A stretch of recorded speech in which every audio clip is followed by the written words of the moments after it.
So in this lecture we will start with numerical integration, also known as quadrature.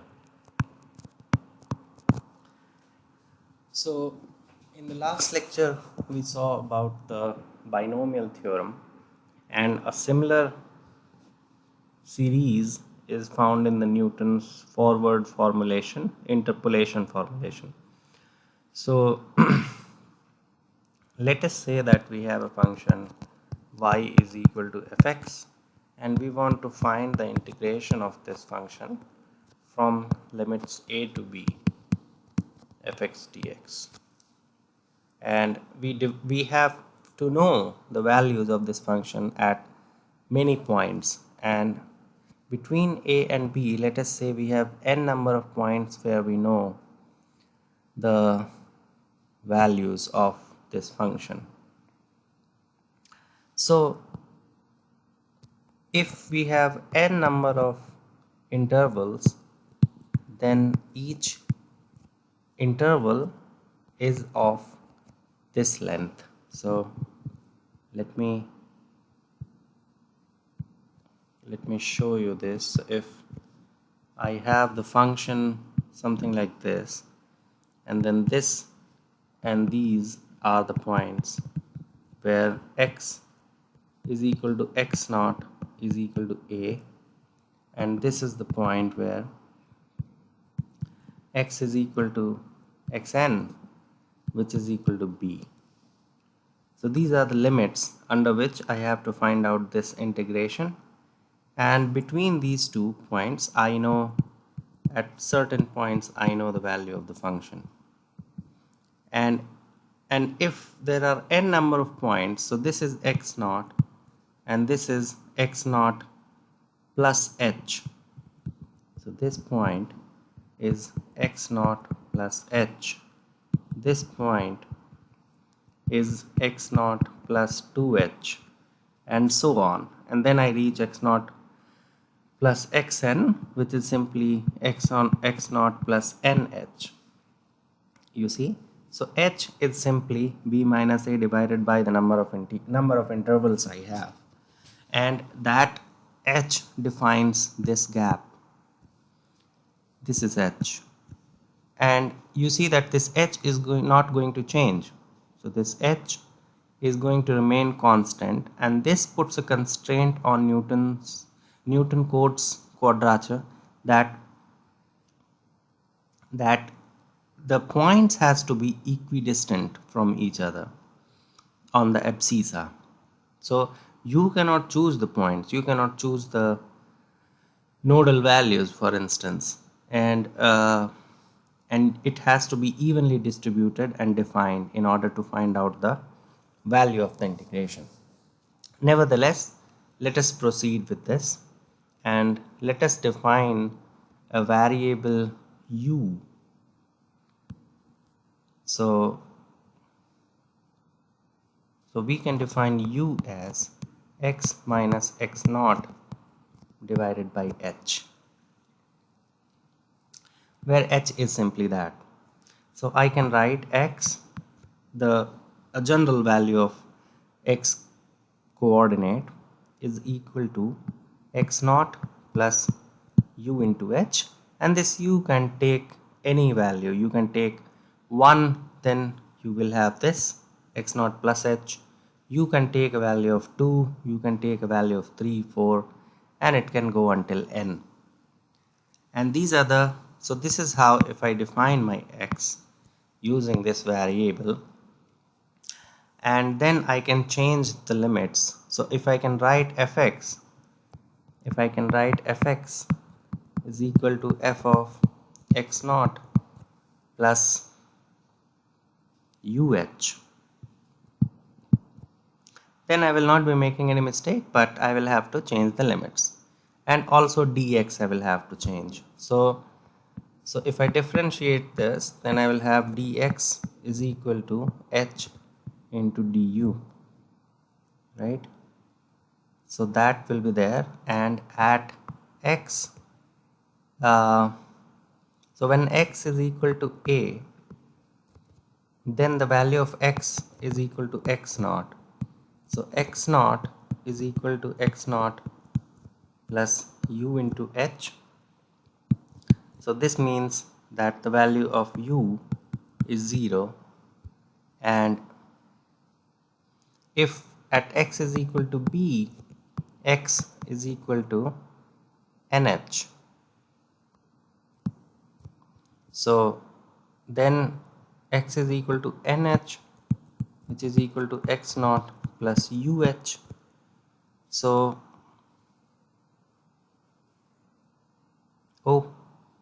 x is equal to x naught plus nh, which is this point. X is equal to x naught plus nh. So x naught plus nh is equal to x naught plus uh. So u is equal to n. So my limit for the integration now will be from 0 to n f of x naught plus x naught plus and dx we have changed to h du, so it will be h du. Okay, so h we can put outside, and this goes from 0 to n. And now f of x naught plus we can explore, we can expand using the Newton's forward interpolation formula, and we can expand it and then we can integrate it just like what we did with the binomial theorem. But there is a difference. In binomial theorem it was a polynomial which we were expanding, and in this case we are expanding the the value of the function, and we will see the physics. Maybe you know the physics behind it. So if I expand it using Newton's forward interpolation, then I will have f of x naught plus I will have, sorry, so sorry, what is this? Anyways, so I will have here, I will have the first degree interpolation, so delta f of x naught, and then I will have f of x naught, right? So let me write this delta as okay, so let us say that I have the value of the function f, I have the value of the function at certain values, and the first difference, so f of x1 and f of x2 I have, and the difference between these two will be delta f of x. And then if I keep on doing it, then I will have a delta f of x here also, and the difference between these two will be delta f squared x. Okay, so this is what forward interpolation variable is, and instead of not getting confused, I will write it as delta. So we can use delta y or delta y naught maybe. Okay, so we will use this to define delta f of x. Okay, so if we use this notation, then I can write f of x naught plus u divided by factorial 1 into delta y naught plus u squared divided by factorial 2 delta y naught squared plus u cube divided by factorial 3 delta y naught whole cube, and so on. Okay, So so it can go to infinite number of values, but it will not go to infinity, because after some point either you will have zero value, or so either you will have zero, yeah, but that will happen only for a converging series. If it diverges in each uh, interpolation, then that kind of curve uh, will not be integratable. So there we can have a problem. So it may not work for all kind of functions. Okay, fine. So now we have written it, we have expanded the function like this, and now we can integrate this, right? So our integration is 0 to n f of x naught plus, well, I don't need to write again, so I will just integrate it. So we have the integration term, so we have the integration term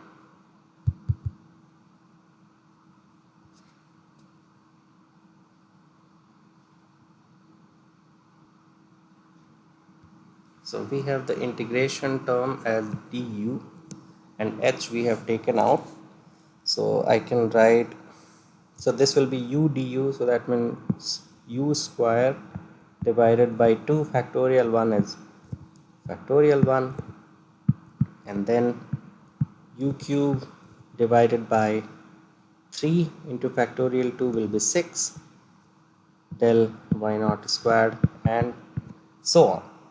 Oh, and here I will have u, and I have to multiply this with h. So this will be my integration. Okay, now we can take some examples. So if you take n is equal to 1, then how have we defined our variables? So we have defined h is equal to b minus a divided by n, and u is equal to x minus x naught by h. So if n is equal to 1, then h is equal to b minus a, simply that, divided by 1, so b minus a, and u is equal to x minus x naught divided by h, which is b minus a, simply that, right? And because n is equal to 1, so our integration term goes from 0 to 1, and then if we break it, so because our degree is 1 only, so we cannot have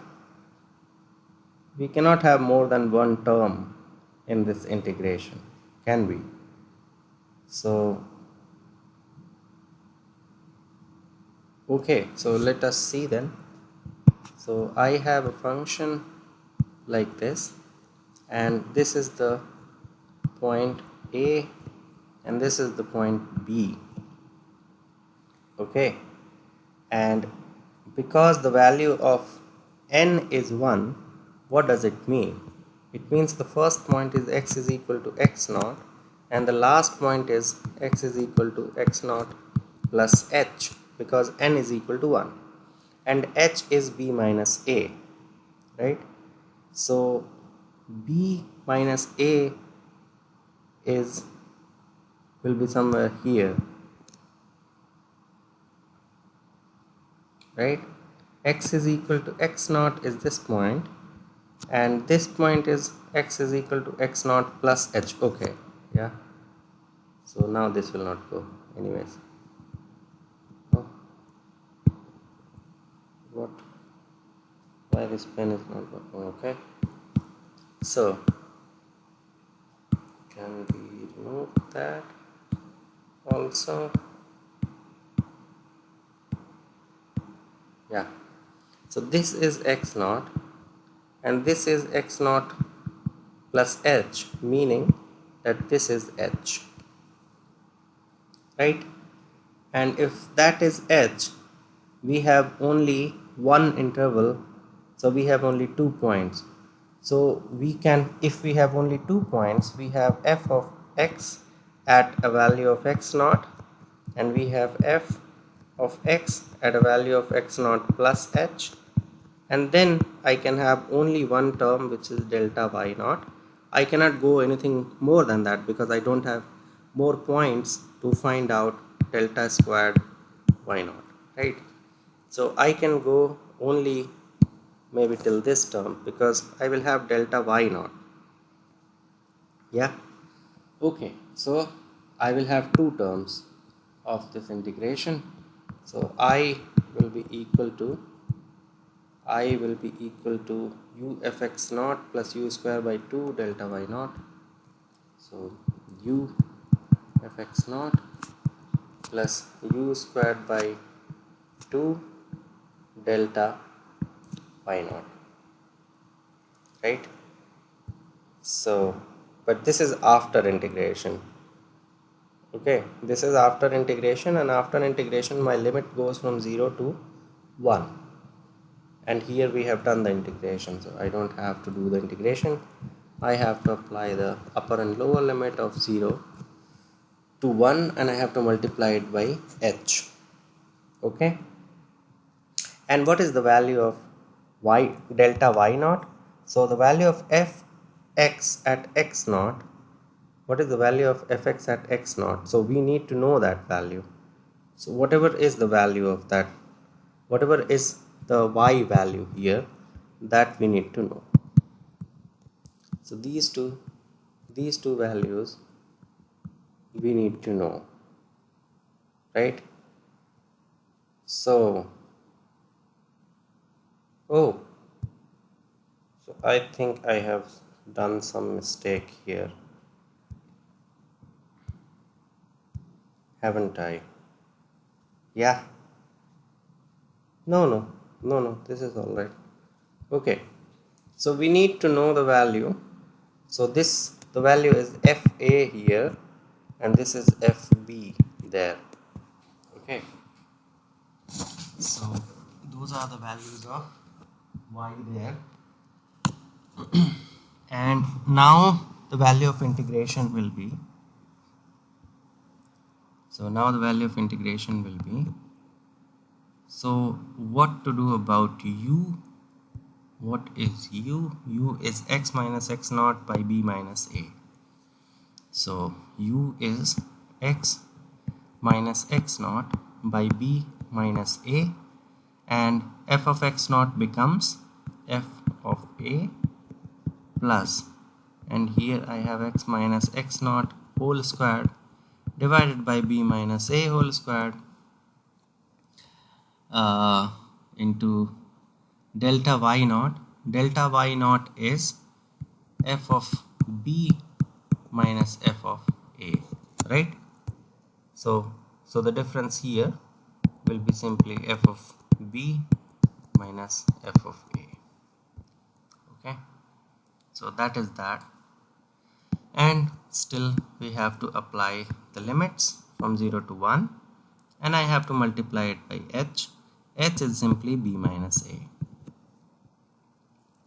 So this will be, now x, the upper limit is 1 and x naught is a, right? So then I will have 1 minus a divided by b minus a. The x upper value is 1, right? Yeah. So 1 minus a by b minus a into f of a plus 1 minus a whole squared divided by b minus a whole squared into f of b minus f of a, and this whole thing multiplied by b minus a. If I put x is equal to 0, if I put x is equal to no, these are the limit, these are not the limit for x, these are the limit for u. Sorry, so I made a mistake here. These are not the limits for x, these are the limit for u. So let me put the limits here. So if I put the limit there, then the upper limit is 1, so it becomes f of x naught plus 1 by 2 delta y naught. And when I put the value of 0, it becomes 0, this becomes 0, so I will have nothing else. So this will be the value of my integration, and now this will be f of x naught is simply f of a plus half into, and delta y naught is f of b minus f of a, right? So this is that.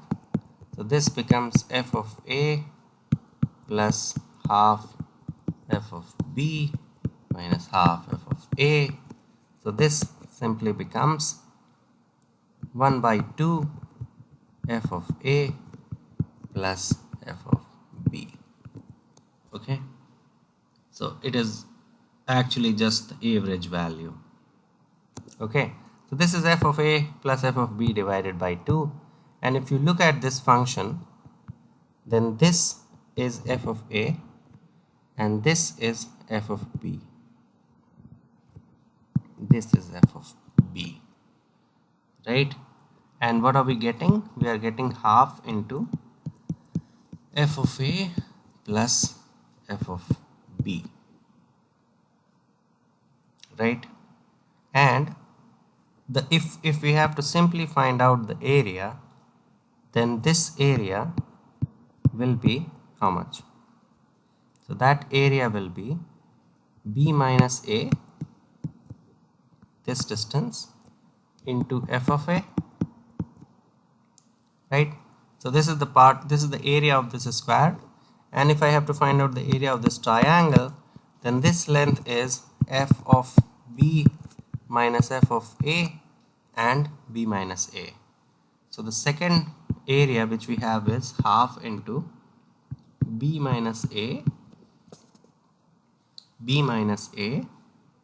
into f of b minus f of a, and this is exactly what we were getting here. You see, f of a into, no, b minus a we are not getting, but we can expand it, so we can take b minus a out. Oh, I think we missed something, but let us see. So if you take b minus a out, you will get this half into f of a plus f of b. So I think we forgot b minus a somewhere. Yeah, we forgot h here. So we have a multiplication of h here. So h, so at the end h is actually equal to b minus a. So now this is complete. And you see, if we do this, if we take the area of this square and area of this triangle, we also get the same thing what we get from Newton-Cotes quadrature formula. But this will work only when the interval is very small. So if the interval is very small, then you can have n is equal to 1, right? But if the interval is big, then this curvature cannot be approximated as a straight line. So you cannot take the triangle area. So in order to do that, if you have a function which is, let's say, like that, then you have to break it into many small segments where you can take this part as a triangle, approximate this part as a triangle, and then this of course will, in all cases, it will be a rectangle. So in each intervals, so let us say you have x naught, x1, x2, x3, and so on, and then in each interval you can apply n is equal to 1 formula of area calculation, and then keep on adding those to find out the total area. So that becomes your trapezoidal rule, right? and this is how you find out the integration numerically. And this is Newton's quadrature for n is equal to 1. You can do it for n is equal to 2, n is equal to 3, and you can keep on increasing number of n, and you can find out the values of the integration. Okay, so these you should practice in the tutorial. So the point here is that the values of intervals are not chosen by us. These intervals has to be predefined and has to be equidistant from each other. Only then this formula will work, because this formula actually is derived by using equidistant intervals. Okay, so b minus a divided by n, which gives you the interval which is h, and that h is not changing. You cannot change h in every term, and that's why the points has to be equidistant. Okay, so this was Newton's quadrature, and now let us talk about the main thing, which is Gauss. It's called Gauss quadrature, but it is actually Gauss Legendre quadrature. Quadrature is again numerical integration.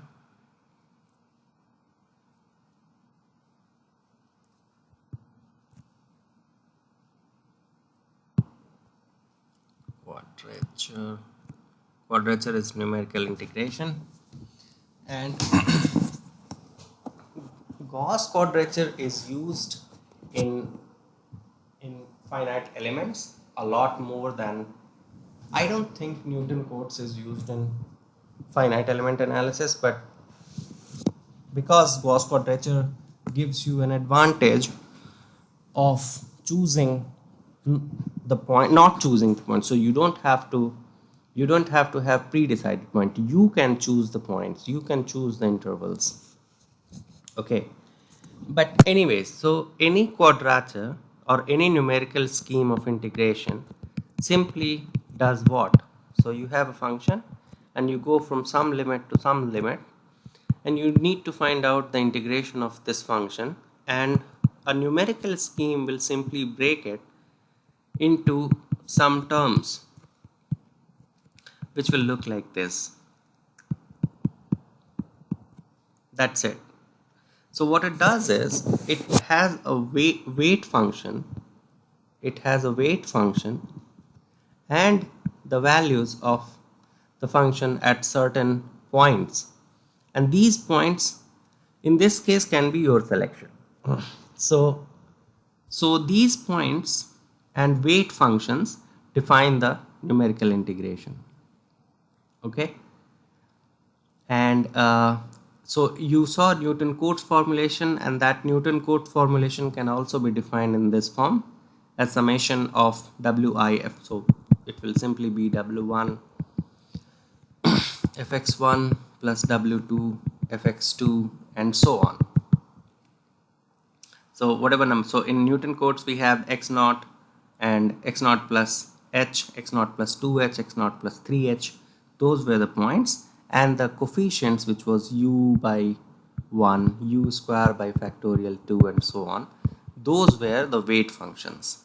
Okay, so this is how any quadrature works, not only Newton codes or Gauss quadrature, but Gauss quadrature is actually simple and more beneficial. So in Gauss quadrature, let us take an integration which goes from -1 to +1 f of x dx, and this is the format which we will use usually, because you know that in local coordinate system the value of zeta, eta and psi, all these go from -1 to +1. So we will always have integration from -1 to +1 limits. Sometimes we can have double or triple integration, but the limit is going to be the same. Okay, so if we have this kind of integration using Gauss quadrature, we can write as c1 fx1 plus c2 fx2. Okay, and c1 and c2 are the weight functions, and x1 and x2 are the values of the function at coordinate values of x1 and x2. Okay. Now, Newton-Cotes formula works for, so is accurate for a polynomial of degree if the function has intervals n, then the approximate value, the accuracy of the Newton-Cotes is for n, is of the degree n. Okay, but in Gauss quadrature the degree of accuracy goes to the power of 2n minus 1. Okay, so if we have n number of intervals or n number of points, then we are accurate till 2 to the power n minus 1. If the power of the x here is n, then the Gauss quadrature will be accurate for so the accuracy function is of the power of this. Okay, so what does it mean? It means that if we are going for, so we have two terms here. Okay, so the value of n is 2, right? So to what degree our Gauss quadrature is going to be correct? So our Gauss quadrature is going to be correct to the degree of 2n minus 1, meaning the degree will be 4 minus 1 is equal to 3. So for third degree of x, the integration is going to be correct. Okay, and from that we can find out the values of c1, c2s. Let us do that. So our Gauss quadrature is correct for a degree of 3, right? So n is equal to 3. So let us take it for x to the power 0, meaning 0 degree. Okay, so for 0 degree the integration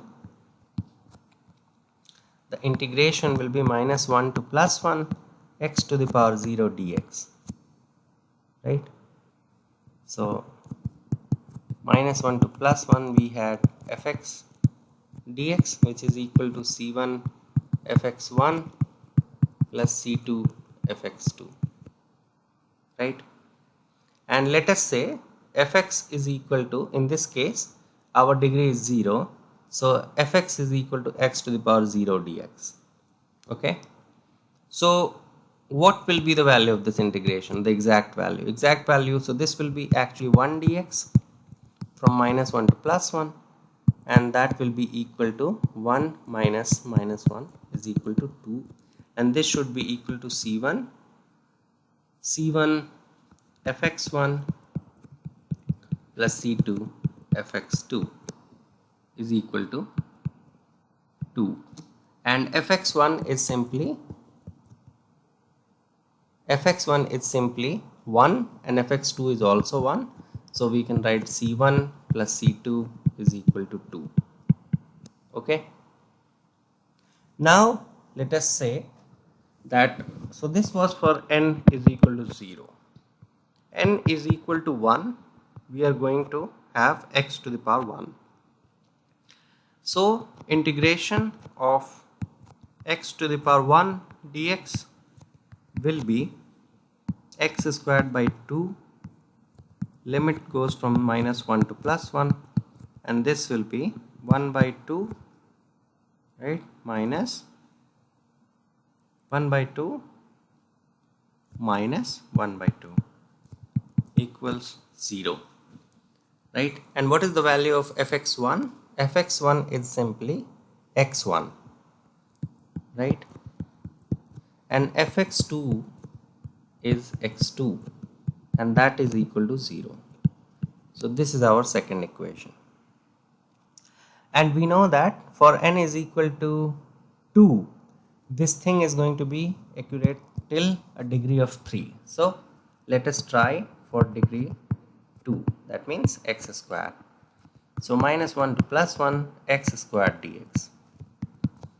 What will be the value here? This will be x cube by 3 limits minus 1 to plus 1. So this will be 1 by 3 minus 1 by 3 will be equal to 2 by 3. What is the value of fx1 and fx2? fx1 is x1 squared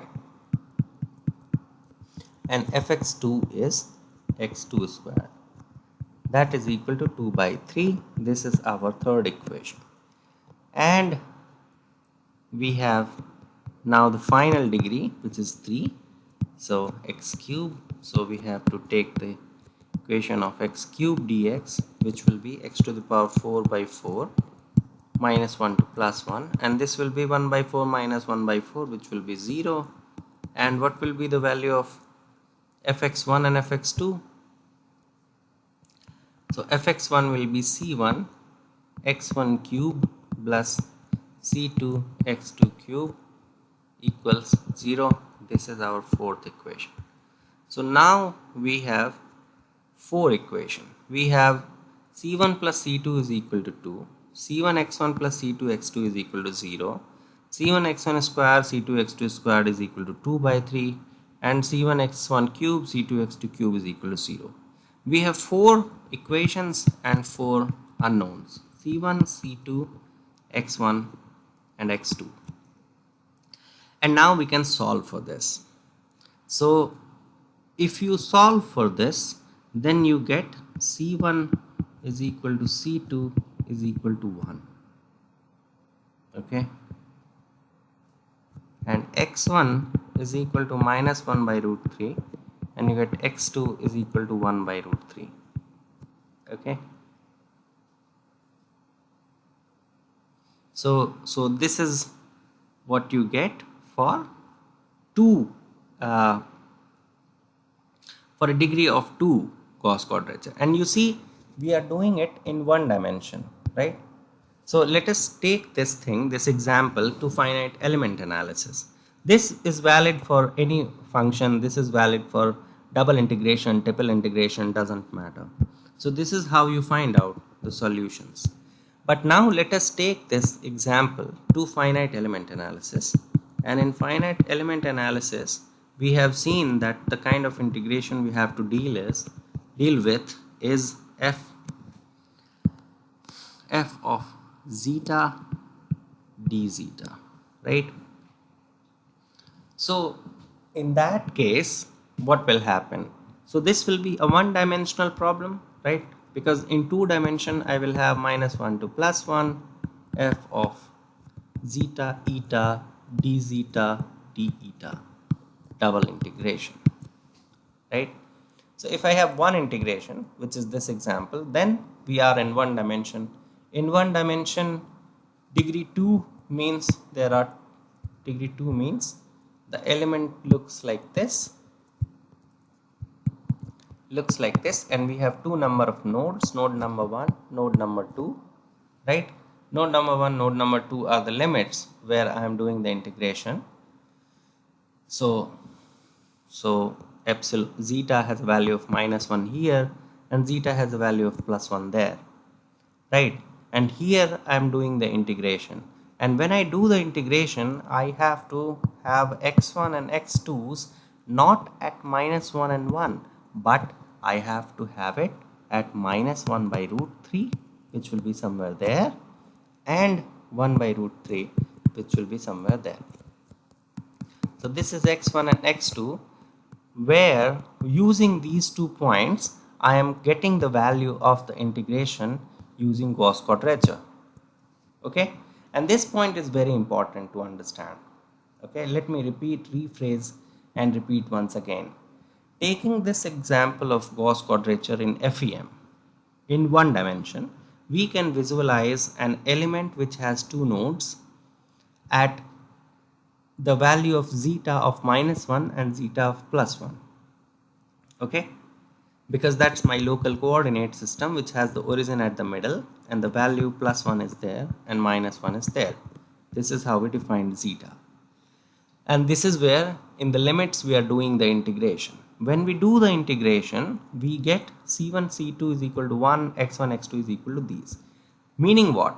Meaning that we are performing the value of the numerical integration using the points in this element not at -1, so not here, not exactly at the nodes, but somewhere else where the value of x coordinate is -1 by root 3 and +1 by root 3. Okay, so we are not using the nodes as integration points, but we are using some other points as integration points when we are doing the Gauss-Legendre quadrature. And these points are called integration points, or these points are called integration points or Gauss points. And this is very important. Why it is very important? Because the solutions which you get are at Gauss points and not at the node. So at the nodes, the values are being interpolated from the integration point or Gaussian points. Anyways, so we will come back to that later also when we discuss two-dimensional problem again. Okay, so I think we have some time left, so but I don't think we can discuss Jacobian in this point of time, but maybe we will start with our two-dimensional calculation in the next lecture, maybe. Okay, so we established Gauss quadrature today in this lecture. We also dealt with Newton Cotes quadrature, but we don't use that in FEM. We almost always use Gauss quadrature. And Gauss quadrature, in one dimension we have discussed the points, right? And in two dimension you will usually have the values of Gaussian points. So you will have x1 y1 value and x2 y2 value for two dimension. So in two dimension you will have 4 points, 4 integration points. So x3 y3 and x4 y4. And again, if I have two-dimensional element like this, right, so the node number 1 is here, node number 2 is there, node number 3 is there, node number 4 is there, and you will see that the Gaussian points or integration point will lie somewhere, not at the nodes but somewhere inside this square or rectangle.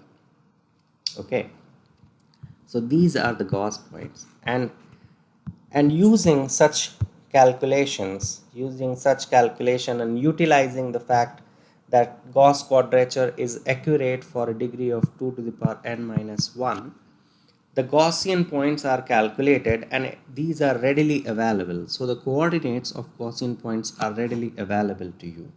And what you have to do is you have to just know these coordinate values of the Gauss points, and once you know it, and you also have to note the weight functions. Okay, so each will have its own weight function associated with it. And so the integration value -1 to +1, -1 to +1, f of zeta eta d zeta d eta will simply be equal to summation of wi's f i's. So what does that mean? It will simply be w1 f at the Gaussian point, which is zeta 1 eta 1. So the value of function at the coordinate value, so x1 y1 actually is zeta 1 eta 1 and so on. So zeta 1 eta 1 plus w2 into f at zeta 2 eta 2 plus w3 into, oh, do I have, no, I think I have cx1 cx2 c1, c1, we have c1 fx1, not x1. Yeah, so we are doing right. So we have f of zeta 3 eta 3 plus w4 f of at zeta 4 eta 4. Okay, so this will be the value of this integration, and you can imagine what will happen if I have three-dimensional element. So how will I calculate the integration value, right? And this integration value is important because in calculation of a stiffness matrix I have to find out the integration of B transpose D into B d omega, and d omega when we change, so this is a volume integral, and if we change it in two dimension then it will be -1 to +1, -1 to +1, B transpose D, B J is the Jacobian, and then we have d zeta d eta and d zeta d eta and into thickness of the element, because that's how we will get the volume, right? And in three dimension we will have -1 to +1, -1 to +1, -1 to +1, B transpose D, B Jacobian, d zeta d eta d psi, and no thickness because this is the volume. Okay, so here we have, so what is fx here? Fx is this is a constant, so this is fx, and this thing will have to be integrated, and we will see that B transpose D will not have any D is a matrix which doesn't have any variable of zeta, eta or psi, because D is the elasticity matrix, and B is the matrix where we will have the partial derivatives of del n del epsilon, del n by del, not epsilon, del n by del eta, zeta and psi, and there, so these will be the functions of zeta, eta and psi, so that will be our f of zeta and psi, and we will integrate by using the weight functions and the Gaussian points. And weight functions and Gaussian point coordinates are readily available, they are given, that calculation is done, so you don't have to do it. You don't have to do it every time. In finite element analysis it is not done every time. For each type of element, if it is a trigonal element, if it is a square element, if it is a one-dimensional element, or if it is a brick element, the Gaussian point coordinate values and weight functions are already available, and they are there in the database of finite element analysis, and that is simply plugged in to find out the integration value. Once you have the integration value, you know the value of the stiffness matrix, and the calculation proceeds from there. Okay, so we conclude this lecture here, and in the next lecture, for the two-dimensional quadrilateral element, we will try to solve this whole thing by finding out B transpose D, B Jacobian. We will do a lot more on Jacobian in the next one, and probably in the next one we will finish this finite elements. So the crux of finite elements, and this is general, so this is going to be there for even for elastic, plastic or whatever analysis. And when we deal, and from next to next lecture we will deal with the plastic calculation, so how numerically plastic calculation is performed. Okay, that's all.